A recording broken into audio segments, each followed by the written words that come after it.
Emel Örgü YouTube kanalımdan herkese merhaba. Kanalıma hoş geldiniz. Bugün sizlerle beraber çok güzel, yapımı kolay, gösterişli bir bebek yeleğinin yapım aşamasını paylaşacağım. Bunun için Nakon'un ipini tercih ettim. Evet, ipim orta kalınlıkta bir ip. 100 gram 195 metre uzunluğunda. Şişimi de 4 numaralı misinalı şiş tercih ettim. Şimdi şişimize 68 ilmek atalım. 4 sıra haroşa olana kadar örelim, devam edelim. Modelimizi uygulamaya başlayalım. Evet arkadaşlar, 4 sıra haroşa sıramızı tamamladım. 1 2 3 4.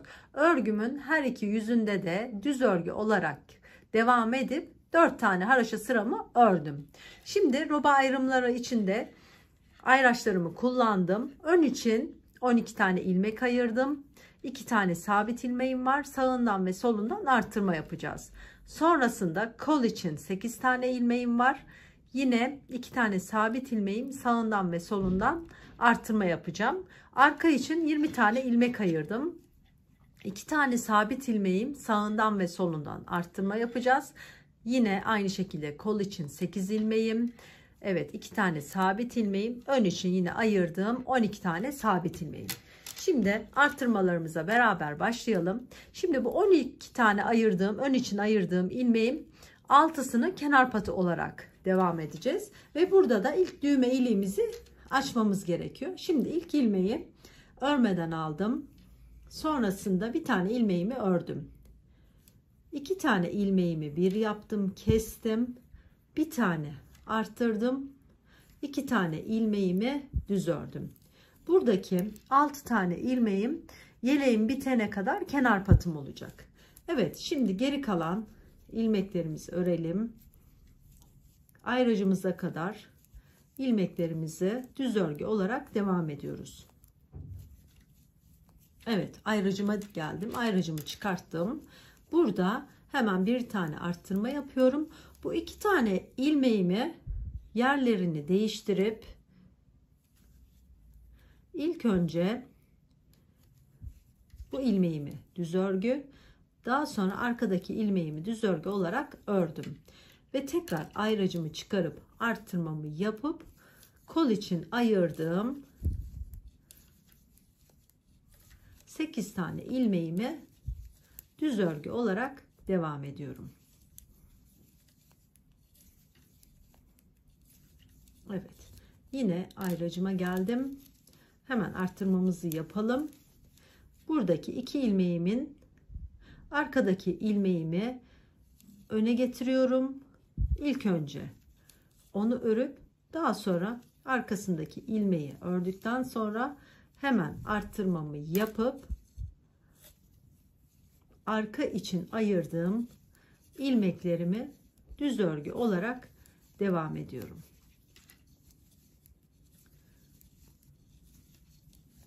Evet, arttırma yaparken örgümüzün düz yüzünde ilmeklerimizi düz örgü olarak örelim.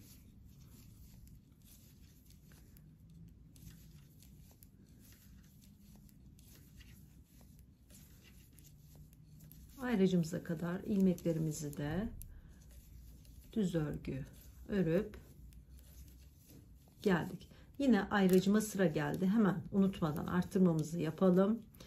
Arkadaki sabit ilmeğimizin birisini öne alıp ilmeklerimizin yerini değiştirip onları da düz örgü olarak devam ediyoruz. Tekrar arttırma yapıp kol için ayırdığım ilmeklerimi örüyorum.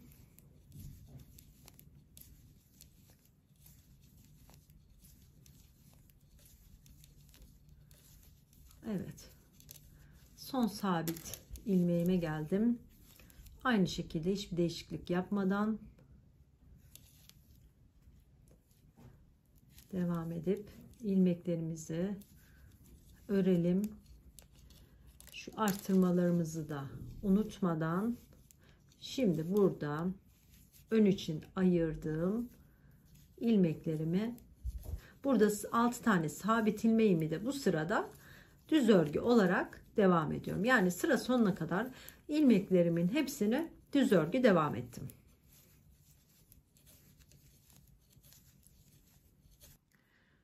Robamızın ilk artırımını tamamlamış olduk. Şimdi örgümüzün arka yüzüne geçelim. Örgümüzün arka yüzünde kenar patlarını, bu 6 tane ilmeğimi düz, en sonda da aynı şekilde 6 tane ilmeğimi düz, aradaki diğer bütün ilmeklerimi ters örgü olarak devam edeceğiz. Şimdi ilk ilmeğimi örmeden aldım. İpimi ön tarafa attım. 2 3 4 5 ve 6 tane ilmeğimi düz ördüm.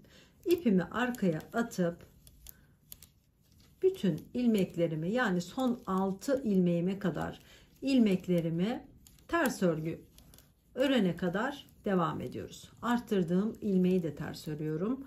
Burada yerlerini değiştirdiğimiz ilmekleri de ters örgü. Bu şekilde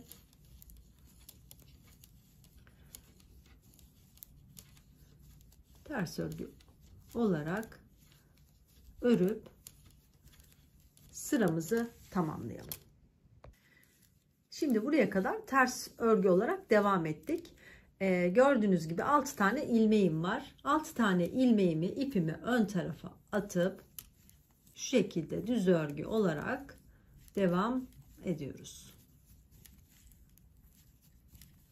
Evet. Sıramızı tamamladık. Şimdi biz robamız için şurada gördüğünüz gibi ilk artırımlarımızı yaptık. Şimdi beraber tekrar ikinci artırmalarımızı da yapalım.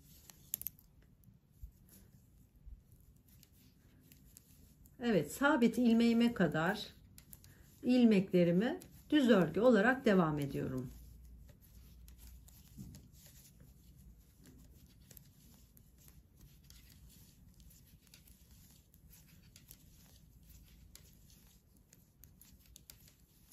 Bakın, sabit ilmeğime geldim. Öncesinde bir artırma yapıp yine ilmeklerimin yerlerini değiştirip örüyorum. Sonrasında yine bir artırma yapıp düz örgü örmeye devam ediyoruz.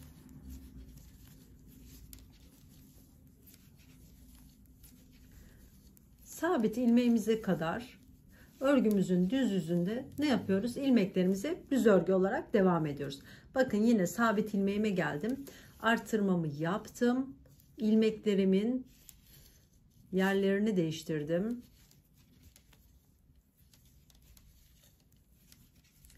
Tekrar arttırmamı unutmadan yaptım. Evet, diğer sabit ilmeğime kadar yine örgüme devam ediyorum.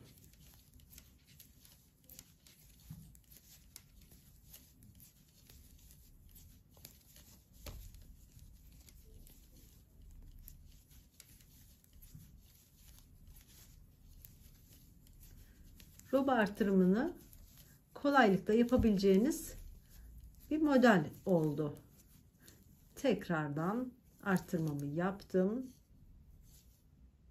Bu şekilde hemen ipimi aldım.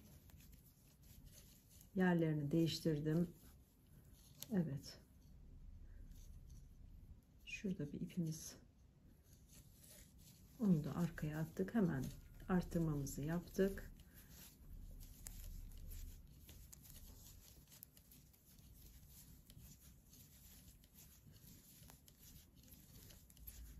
Son artırmamıza doğru ilerliyoruz. Yine sabit ilmeğime geldim. Hemen artırmamı yaptım. İlmeklerimin yerini değiştirdim. Eğer bu değiştirmek size zor geliyorsa ilmekleri değiştirmeden de düz bir şekilde örüp sadece sağından ve solundan artırmalarınızı yapıp devam edebilirsiniz. Evet, ön için ayırdığım ilmeklerimi de örüp sıramızı bitiriyoruz.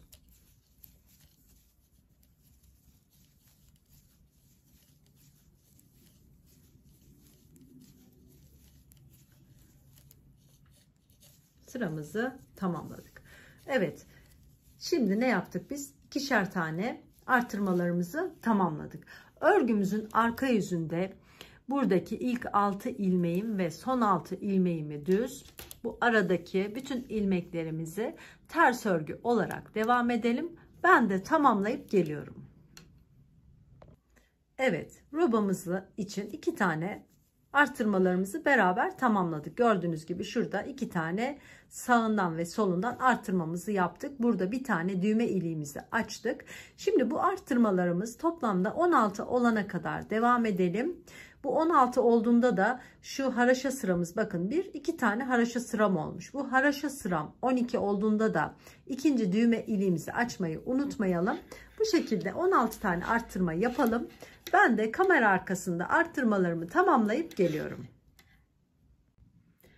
Evet, roba arttırmamı tamamladım. Gördüğünüz gibi toplamda 16 tane demiştim ama ben 15 tane arttırma yaptım. Sebebi ise kalın ip olduğu için bu arttırma bana yeterli geldi. Daha sonra da ayraçlarımla kol ayrımlarını yaptım. Bunun için ne yaptım?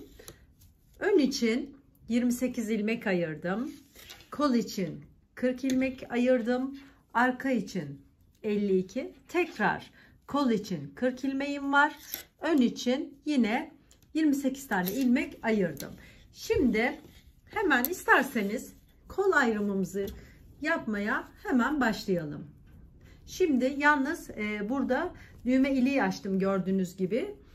2, 4, 6, 8, 10, 12 tane haraşo sıram olduktan sonra burada bir tane daha düğme iliğimi açtım. Evet, şimdi ayracıma kadar ilmeklerimi düz örgü olarak örüyorum. Toplamda 28 tane ilmeğimi örüyorum.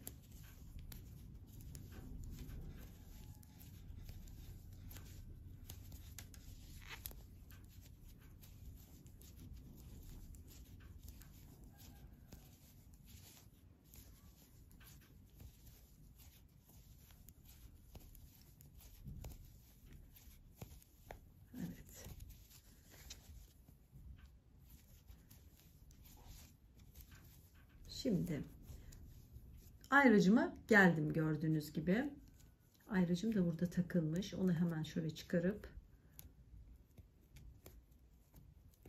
tekrar karıştırmamak için tekrar buraya takabilirsiniz. Şimdi kol için ayırdığım toplamda 40 tane ilmeğimi, yani diğer ayracıma kadar ilmeklerimi düz örgü olarak devam ediyorum. Bu şekilde düz örgü olarak devam edelim. Ayracımıza kadar örelim. Ayracıma kadar ilmeklerimi düz örgü olarak ördüm. Ayracım yine burada kalsın. Şimdi hemen örgümün arka yüzüne geçiyorum. Gördüğünüz gibi ilk ilmeğimi örmeden aldım. Sonrasında ipimi ön tarafa atıp şimdi diğer ayracıma kadar ilmeklerimi yine düz örgü olarak devam edelim. Toplamda 40 tane ilmeğimizi ayracımıza kadar düz örgü olarak örelim. Örgümün düz yüzüne geldim. Gördüğünüz gibi burada bir tane haraşo sıram oldu. Şimdi ne yapacağız? Şimdi bu haraşo sırasından 4 sıra olana kadar bu şekilde devam edelim. Ben de tamamlayıp geliyorum. 4 sıra haraşo sıramızı tamamladım. Şimdi ne yapacağız? Şimdi bakın, şuradaki ilk ilmeğimle ikinci ilmeğimi sağ şişime taktım. İkisini bir adım bıraktım. Soldaki şişimi sağ şişime takıp kesme işlemi yapıyoruz. İlmeklerimizi bu şekilde birer birer keselim. Evet, soldaki ilmeğimizi sağ şişimize takıp kesiyoruz. Evet, buradaki ilmeklerimizin hepsini bu şekilde keselim. İlmeklerimizi sonuna kadar düzgün bir şekilde kesme işlemini tamamladık. Şimdi ne yapacağız? Şimdi örgümüzün düz yüzü işte kalacak şekilde şu şekilde kapatalım. Şuradaki ilmeğimizi tığ yardımıyla şurasını birleştireceğiz. Yeleğimizin kolunu tığ yardımıyla birleştireceğiz. Evet. Şimdi karşılıklı buradaki en karşısındaki gördüğünüz gibi ilmeğimi tığla, sık iğne ile ne yapıyoruz? Şu şekilde ilmeklerini birleştiriyoruz. Karşılıklı ilmekleri, bakın zaten kendini gösteriyor ilmekler. Sonuna kadar kolumuzun, evet, şöyle, evet, şunu da alalım. Bunun karşılığı da şurası sanırım. Evet.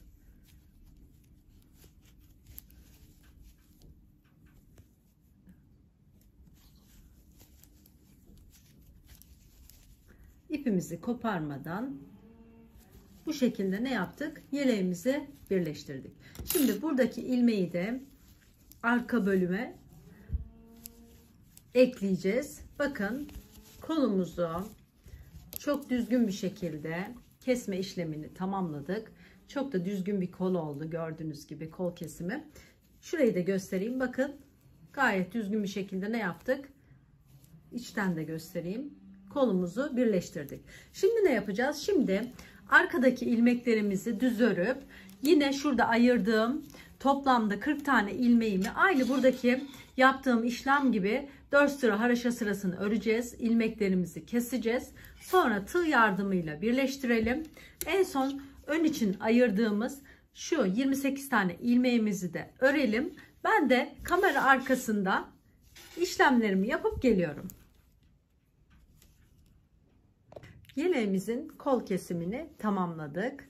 Gördüğünüz gibi düzgün bir şekilde kol kesimini beraberce kestik. Şimdi ne yapacağız? Şimdi hemen etek ucuna model uygulamasına geçeceğiz.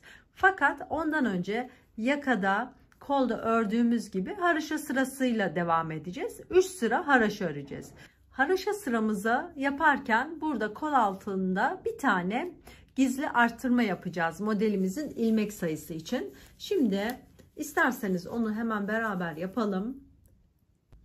Örgümüzün bu sırasında bütün ilmeklerimizi düz örgü olarak devam ediyoruz. 3 sıra haraşo sırası öreceğimiz için örgümüzün bu yüzünde ilmeklerimizi düz örgü olarak devam edelim. Kol bölümüne kadar ilmeklerimizi düz örelim. Evet, gördüğünüz gibi bakın kol bölümüne geldim. Şimdi hemen burada bir tane şu şekilde ilmek atıp gizli artırmamızı yaptık. Şimdi artık ilmeklerimi sonuna kadar düz örgü olarak devam ediyorum. Bir sıra haraşo sıramız oldu. 3 tane olana kadar devam edelim. Örgümüzün her iki yüzünde de düz örgü olarak örüp tamamlayalım. Ben de hemen tamamlayıp geliyorum. 3 sıra haraşo sıramızı ördük. Şimdi isterseniz hemen model anlatımına başlayalım. Kenar patımı düz örgü olarak örüyorum.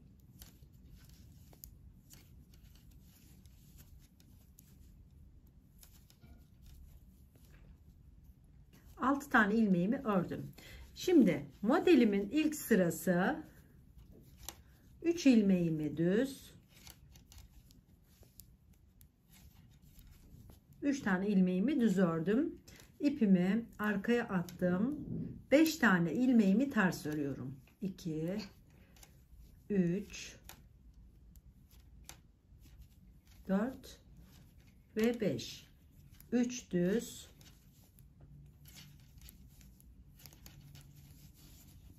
5 ters.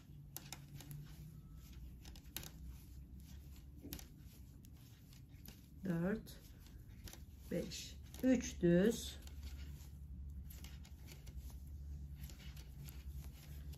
5 ilmeğim ters.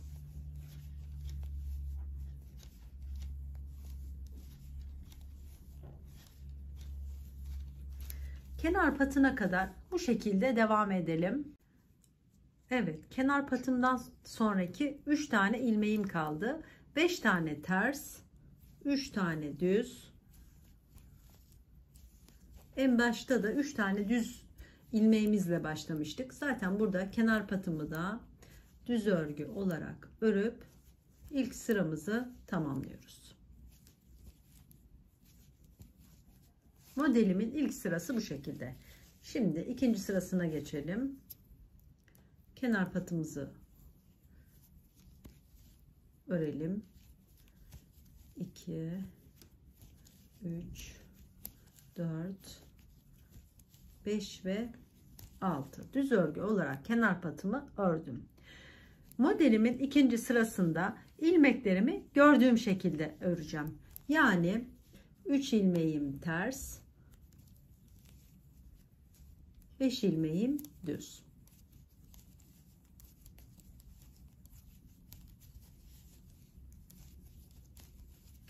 Üç ters,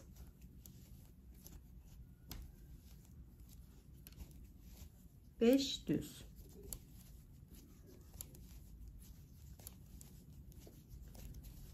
Evet, kenar patımıza kadar bu şekilde ilerleyelim. Son 6 ilmeğimizi de düz örüp sıramızı tamamlayalım. Evet, modelimin ilk 2 sırasını tamamladım. 3. ve 4. sırasında da yine ilmeklerimizi gördüğümüz gibi öreceğiz. Hemen kenar patımı örüyorum.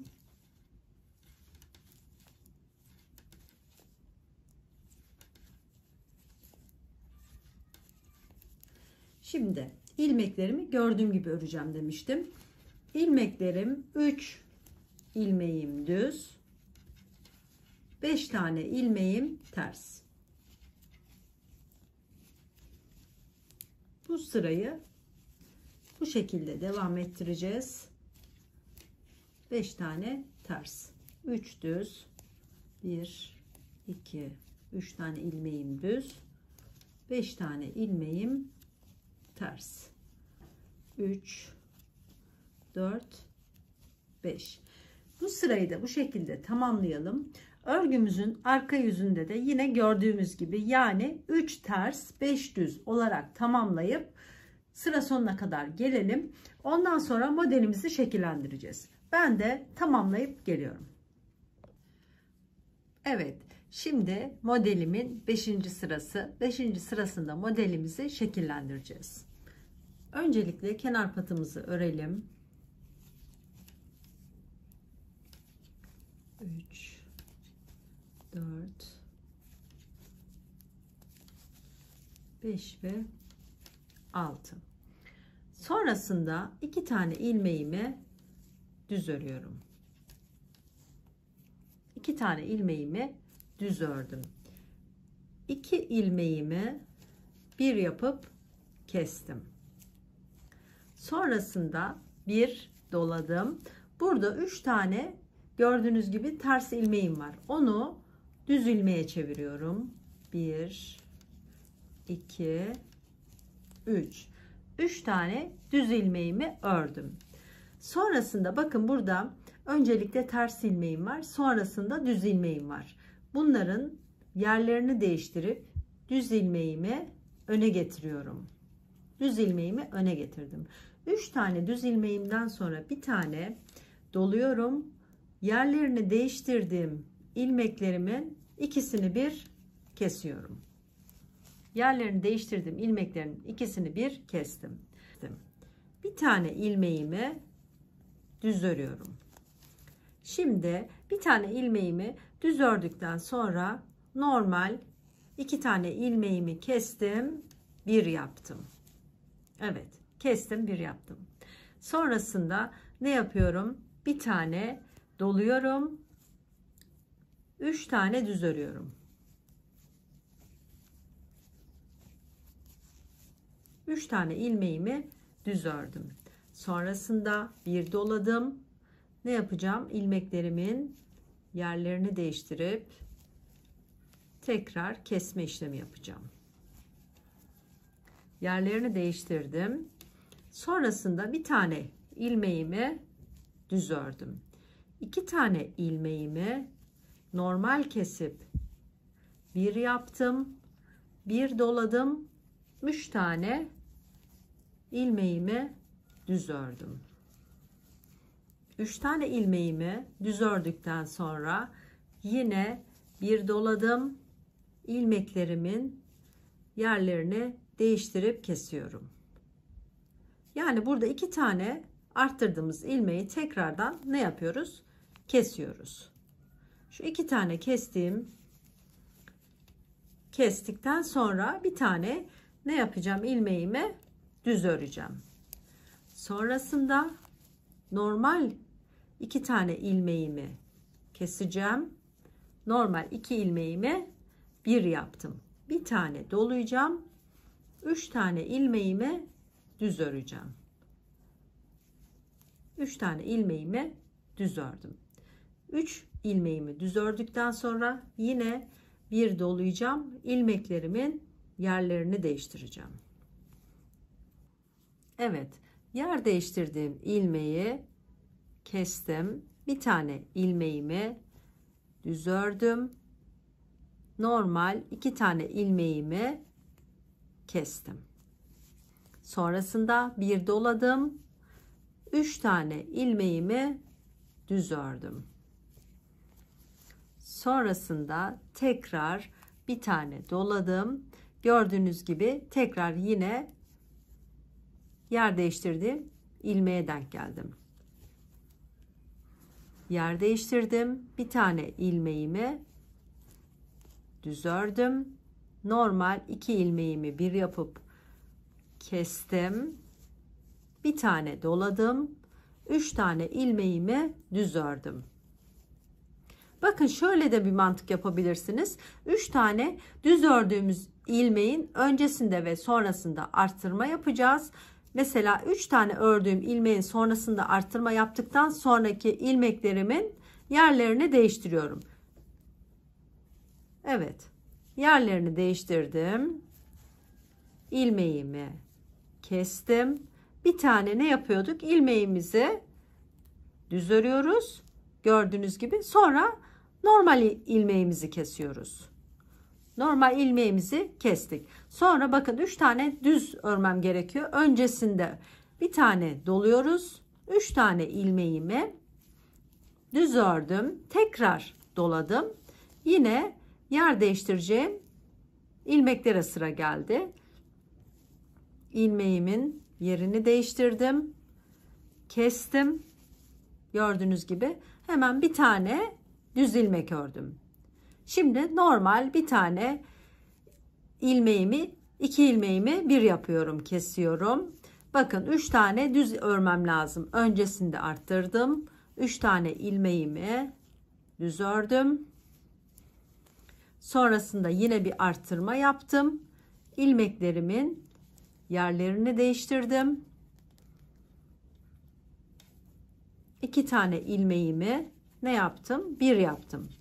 Normal bir tane ilmeğimi düz ördüm. Gördüğünüz gibi. Şimdi düz ördükten sonra 2 tane ilmeğimi normal kesiyorum. Normal 2 ilmeğimi ne yaptım? Bir yaptım. Artırma yaptım. 3 tane ilmeğimi düz örüyorum. Tekrar artırma yapıp ilmeklerimizin yerlerini değiştiriyoruz. İlmeklerimizin yerlerini değiştirdikten sonra bir tane düz ilmeğimizi örüyoruz. Normal 2 tane ilmeğimizi burada kesip bir yapıyoruz. Yine arttırma yapıyoruz. 3 tane ilmeğimizi ne yapıyoruz? Düz örüyoruz. Tekrar arttırma yapıyorum. İlmeğimin yerini değiştirdim. 2 tane ilmeğimi bir yaptım. Normal bir tane ilmeğimi düz ördüm. Evet, 2 tane ilmeğimi yer değiştirmediğim, kestiğim ilmeğimi kestim. 3 tane düz ilmeğimin öncesinde artırma yaptım. 1 2 ve 3. 3 tane ilmeğimi ne yaptım? Düz ördüm. Tekrar artırma yaptım. Yer değiştireceğim ilmeğe sıra geldi. İlmeklerimin yerini değiştirdim ve kestim.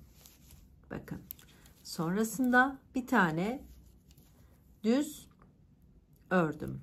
Şimdi tekrar normal kestiğim ilmeğime sıra geldi. Kestim, artırdım.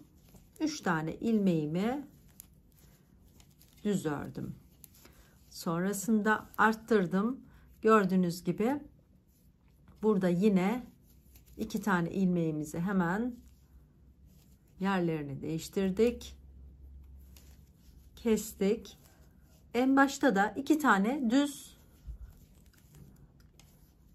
ilmeğimizi örerek başlamıştık. Son 2'de de 2 tane ilmeğimizi düz örüyoruz. Sonrasında 6 tane kenar patımı da bu şekilde düz örgü örüp sıramı tamamlıyorum. Evet, şekillendirdiğimiz sıra bu şekilde. Evet, şimdi modelimizin 6. sırasında, yani son sırasında ne yapıyoruz? Hemen kenar patımızı düz örgü olarak örelim. 6 tane ilmeğimi düz olarak örüyorum. 2, 3, 4, 5 ve 6. Sonrasında ipimi arkaya atıp sırasına gelen bütün ilmeklerimi ters örgü olarak örelim. Bu şekilde arttırdığımız ilmekleri de, diğer ilmeklerimizi de ters örgü olarak örelim. Son 6 ilmeğime kadar, kenar patıma kadar ortadaki bütün ilmeklerimizi ters örgü olarak örelim. Kenar patımızı düz örüp tamamlayalım. Ben de tamamlayıp geliyorum. İlk model uygulamamızı tamamladık. Şimdi ikinci model uygulamamıza geçelim. Burada kaydırma yapacağız. Yani düz ördüğümüz ilmekleri ters, ters ördüğümüz ilmekleri düz örüp devam edeceğiz. Şimdi kenar patından sonra 2, 3, 4, 5 ve 6. Şimdi kenar patından sonra ipimizi arkaya atalım. 4 tane ilmeğimizi ters örelim. 2, 3 ve 4. Sonrasında ipimizi öne atıp 3 tane ilmeğimizi düz örüyoruz. Sonrasında ipimizi arkaya atıp şimdi bu ilk başlarda 4 ters örmüştük. Artık 5 tane ters öreceğiz. 2, 3, 4 ve 5. Sonrasında 3 tane düz örüyoruz. Yani bu sırada ilk başlangıçtan sonra, ilk başlangıçta 4 tersle başladık ama 3 düz 5 ters olarak modelimize devam edeceğiz. Şimdi 5 tane ters örmem lazım. 1, 2, 3, 4 ve 5. Sonrasında 3 tane düz ilmeğimi örüyorum. Evet, bu şekilde devam edelim. Evet, örgümüzün sonuna doğru geldiğimizde 3 tane ilmeğimi düz, sonrasında 4 tane ilmeğimi ters öreceğim. İlk başta da 4 tane ters ilmekle başlamıştık. Burada da 4 tane ilmeğimi ters ördüm. Sonra ipimi öne atıp kenar patımı da düz örgü olarak tamamlayıp sıramı bitirdim. Evet. Şimdi ikinci modelimizin ikinci sırasında ne yapacağız? İlmeklerimizi gördüğümüz gibi öreceğiz. İlk modelde uyguladığımız gibi burada da aynı şekilde gördüğümüz gibi devam edeceğiz. Kenar patımızdan sonra 3, 4, 5 ve 6. Burada evet 4 tane düzle başlıyoruz. 1, 2, 3, 4. 4 tane düz ilmekle başlayıp 4 tane düz ilmekle bitireceğiz. Sonrasında ipimizi arkaya atacağız. 3 tane ilmeğimizi ters öreceğiz. İpimizi ön tarafa attıktan sonra ilk başlarda 4 ilmekle başlamıştık. Şimdi ortalarda hep ne yapacağız? Yapacağımız şey zaten ilmeklerimiz gözüküyor. Ne yapmamız gerektiği gözüküyor. 5 tane düz ilmeğim var. 5 tane düz ilmek örüyorum. Burada gözüküyor. Bakın burada hemen ters ilmeklerim geldi. İpimi arkaya atıp 3 tane ilmeğimi ters öreceğim. Tekrar gördüğünüz gibi 3 tane düz ilmeğim var. Bu şekilde devam edeceğiz. Sıra sonuna kadar bu şekilde devam edelim. Modelimizin 3. ve 4. sırasında da aynı ilk modelde uyguladığımız gibi ilmeklerimizi gördüğümüz gibi örelim, tamamlayalım. Ben de tamamlayıp geliyorum. İkinci modelimizin 5. sırasında şekillendirmemizi yapacağız. Şimdi isterseniz hemen başlayalım. 6 tane ilmeğimi düz örgü olarak örüyoruz. 5 ve 6. Şimdi 4 tane ters ilmeğim var. Bunu 3 tane düz ilmek olarak örelim. 1 2 3 tane düz ördüm. Bir tane doladım.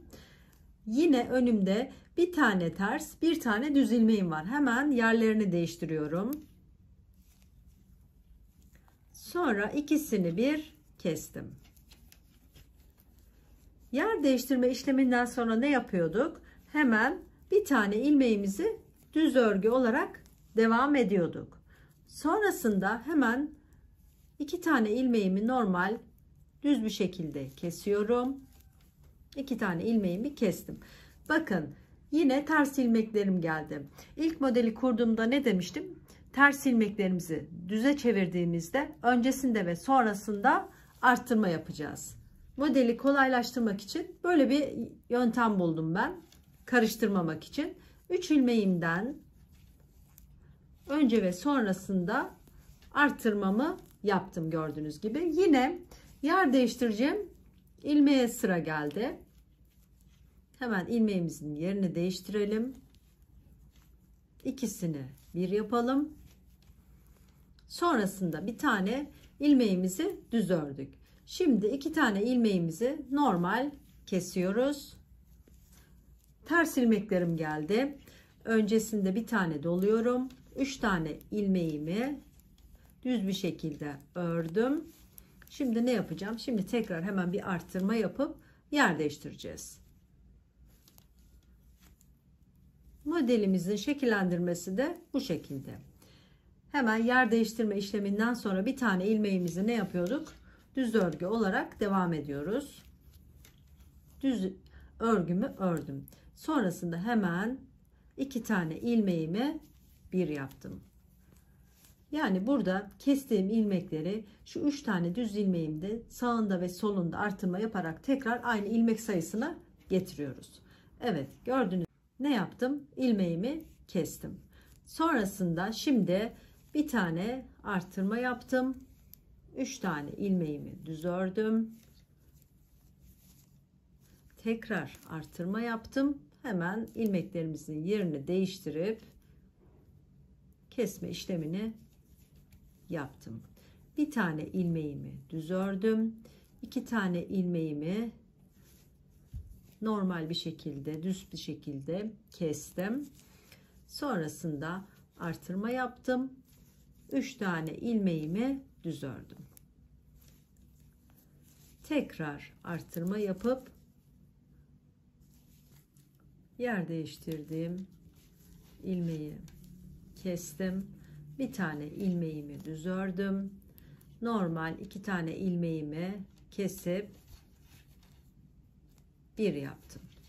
Evet.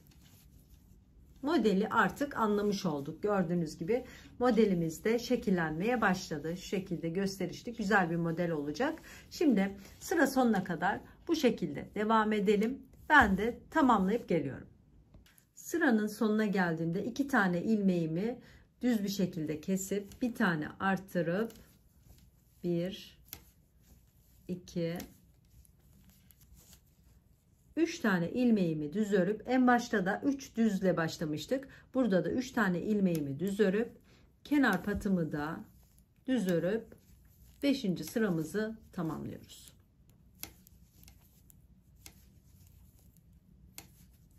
İkinci modelimizin şekillendirmesini de yapmış olduk. Şimdi ikinci modelimizin son sırasında kenar patımı düz örgü, ortadaki ilmeklerimi ters örgü olarak örüp sıramı tamamlıyorum. 3, 4, 5 ve 6. Sonrasındaki ilmeklerimizi ters örgü olarak tamamlayalım. İkinci modeli de tamamlamış olduk arkadaşlar. Gördüğünüz gibi çok güzel, gösterişli bir model. Şimdi ne yapacağız? Şimdi 3. modelin ilk sırasında ben size anlatayım. Modelimiz 12. sıranın tekrarıyla tekrar en baştan ilk başta ne yapmıştık? 3 düzle 5 tersle başlamıştık. Bu şekilde kurulumunu yapacağız. Tekrar aynı şeyleri yapıp modelimizi şekillendireceğiz. Bu şekilde devam edeceğiz. Şimdi burada benim 12 sıra haroşa sıram oldu. Burada bir tane düğme iliği de açacağız. Düğme iliği açmayı unutmayalım. Toplamda 5. düğme iliğe kadar modeli bu şekilde uygulayalım. Ben de kamera arkasında uygulayıp geliyorum.